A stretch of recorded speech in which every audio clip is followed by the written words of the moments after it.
Assalamualaikum warahmatullahi wabarakatuh. Halo rekan-rekan, berjumpa lagi dalam video saya saat ini, di mana untuk video saat ini yaitu laporan studi kasus disusun guna memenuhi tugas ujian akhir semester dengan mata kuliah Manajemen SDM 2 yang diampu oleh Profesor Dr. Rusiyati Surya Saputra dan saya sendiri Ramdan Hidayat Ma'ruf.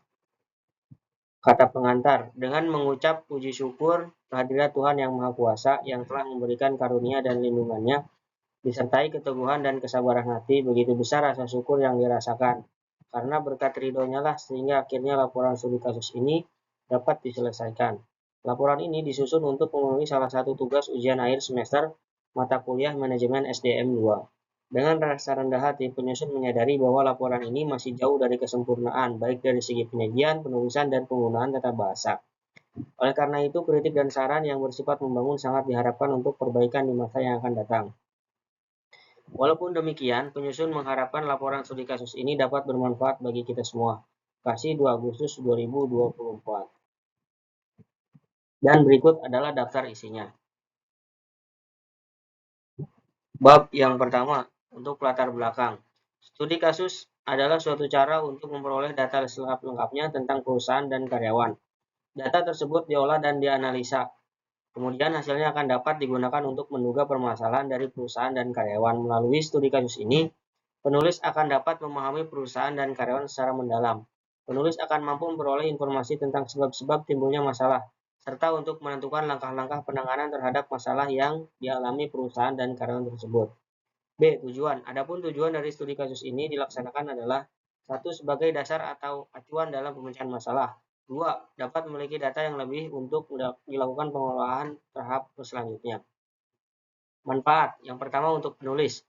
Dapat menambah wawasan serta pengalaman baru, lebih terorientasi dalam pengambilan kasus. Melatih penulis dalam memahami kasus yang terjadi antara perusahaan dan karyawan. Lalu untuk pembaca, dapat dijadikan referensi dalam pengolahan studi kasus, memberikan gambaran tentang permasalahan perusahaan dan karyawan. Lalu untuk ruang lingkup, dalam pelaksanaan kegiatan studi kasus ini, penulis berusaha dapat memaparkan yang berkaitan dengan perusahaan dan karyawan sesuai dengan tugas ujian akhir semester yang diberikan dengan studi kasus motivasi dan peningkatan kinerja karyawan di PT SID. Untuk melaksanakan suatu program kerja yang nyaman, maka antara perusahaan, manajemen, dan karyawan harus selaras agar menghasilkan produk yang bagus dan berkualitas.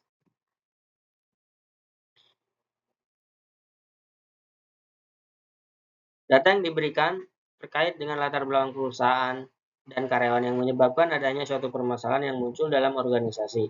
Oleh dari itu, semua data murni diambil untuk kepentingan kegiatan studi kasus ini.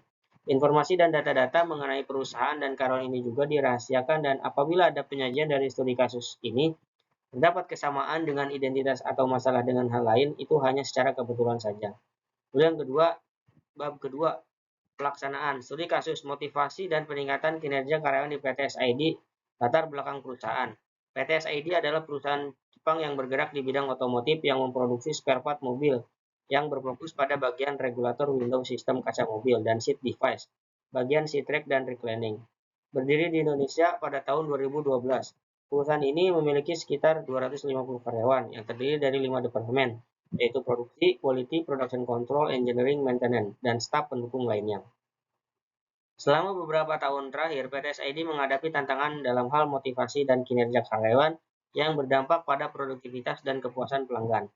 Masalah yang dihadapi, yang pertama, penurunan kinerja karyawan. Beberapa tim mengalami penurunan kinerja terlihat dari proyek banyak part reject yang terproduksi. Survei internal menunjukkan bahwa sekitar 10% karyawan merasa kurang termotivasi dan kurang terlibat dalam pekerjaan mereka. Lalu yang kedua, tingkat pergantian karyawan yang tinggi. Tingkat pergantian karyawan mencapai 15% per tahun, lebih tinggi dibandingkan rata-rata industri.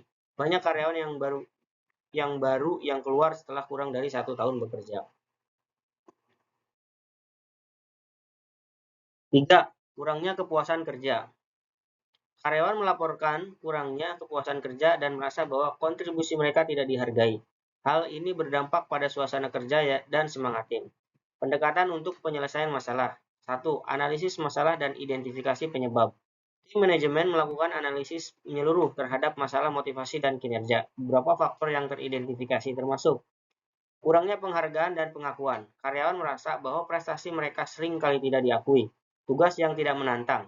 Beberapa karyawan merasa pekerjaan mereka monoton dan tidak berkembang. Kurangnya pelatihan dan pengembangan. Tidak ada program pelatihan terstruktur untuk pengembangan keterampilan dan karir. 2. Implementasi program peningkatan motivasi. Untuk mengatasi masalah tersebut, perusahaan meluncurkan beberapa inisiatif sebagai berikut. Program penghargaan dan pengakuan. PT SID memperkenalkan program penghargaan karyawan bulanan dan tahunan untuk mengakui pencapaian individu dan tim. Penghargaan ini mencakup bonus finansial, sertifikat, dan pengakuan publik di acara perusahaan. Peningkatan tugas dan pengembangan karir. Perusahaan mengimplementasikan sistem rotasi pekerjaan dan proyek yang menantang untuk meningkatkan keterlibatan karyawan. Selain itu, program pengembangan karir dan pelatihan disediakan untuk membantu karyawan memperoleh keterampilan baru. Survei kepuasan karyawan dan umpan balik. Survei kepuasan karyawan dilakukan secara berkala untuk mengumpulkan umpan balik dan mengidentifikasi area yang perlu diperbaiki. Selain itu, manajemen melakukan sesi umpan balik terbuka dengan tim untuk membahas kekhawatiran dan ide perbaikan. Lalu bab 3, evaluasi dan hasil. Setelah 6 bulan implementasi program-program tersebut, hasil evaluasi menunjukkan kemajuan yang signifikan. Peningkatan kinerja. Pekerja jauh lebih teliti dalam memproduksi part dan menjaga kualitas yang lebih baik. Reject part menurun dibandingkan dengan periode sebelum program diluncurkan. Penurunan tingkat pergantian karyawan. Tingkat pergantian karyawan menurun menjadi 10%, dan karyawan baru lebih cenderung bertahan lebih lama di perusahaan. Kepuasan kerja yang lebih tinggi. Survei kepuasan karyawan menunjukkan peningkatan dalam tingkat kepuasan kerja karyawan. Karyawan melaporkan merasa lebih dihargai dan terlibat dalam pekerjaan mereka. Kesimpulan. Studi kasus dilakukan dengan tujuan untuk mengungkapkan fakta-fakta yang terkait dengan permasalahan yang ada, serta sebab-sebab timbulnya masalah, dan selanjutnya untuk dapat menetapkan langkah-langkah penanganan masalah tersebut. Dalam laporan studi kasus di atas, dapat disimpulkan bahwa melalui penerapan program-program motivasi dan peningkatan kinerja, PT SID berhasil mengatasi masalah yang ada dan meningkatkan kinerja serta kepuasan karyawan. Penghargaan yang tepat, pengembangan karir, dan komunikasi yang efektif terbukti menjadi faktor kunci dalam menciptakan lingkungan kerja yang lebih produktif dan memuaskan. Studi kasus ini menekankan pentingnya pendekatan holistik dalam menangani isu motivasi dan kinerja di tempat kerja. Saran 1. Untuk para atasan atau pimpinan kerja, bisa lebih memperhatikan kondisi member karyawannya secara berkala untuk meminimalisir tingkat masalah yang akan muncul di kemudian hari. 2. Untuk karyawan, bekerja sesuai dengan SOP dan arahan dari atasan dan pimpinan agar menghasilkan produk yang bagus dan berkualitas tinggi. Dan berikut adalah daftar pustakanya. Mungkin ini yang bisa disampaikan terkait dengan hasil presentasinya. Kurang lebihnya mohon maaf. Terima kasih. Wassalamualaikum warahmatullahi wabarakatuh.